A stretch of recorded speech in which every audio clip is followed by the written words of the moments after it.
Ang anino ng talasling, sa isang malayong lupain, may isang grupo ng mga mandirigmang anino na kilala bilang Finch, isang samahan ng mga asasin na may pambihirang kakayahang gumalaw ng parang hangin. Sa kanilang hanay, may isang mandirigma na bukod tangi sa bilis at kakayahan sa espada, si Ling. Si Ling ay isang ulila na lumaki sa hirap. Mula pagkabata, natutunan niyang umasa sa kanyang sariling lakas upang mabuhay. Nang matuklasan ng mga leader ng Finch ang kanyang natatanging kakayahan, tinanggap nila siya at sinanay bilang isang asasin.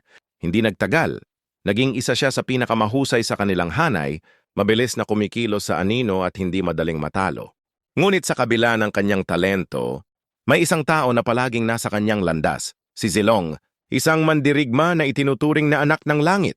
Noong pinili si Zilong bilang tagapagmana ng Dragon Altar, naramdaman ni Ling ang matinding inggit. Pakiramdam niya ay mas karapat-dapat siya sa posisyon, kaya't nagtangkang patunayan ang kanyang sarili. Sa huli, tinanggihan siya ng kanilang pinuno, dahilan upang mapuno siya ng galit at poot. Sa kanyang pagkadismaya, tinalikuran ni Ling ang kanyang samahan at naglaho sa anino, sumali siya sa mga kaaway ng Dragon Altar, at muling bumalik na may mas matinding tapang at tapang upang pabagsakin si Zilong at patunayan ang kanyang sariling halaga. Ngayon sa Land of Dawn, si Ling ay isang mandirigmang asasin na kayang lumundag mula sa isang dingding patungo sa isa pa, mabilis na pumapatay bago pa man mapansin ng kanyang kalaban.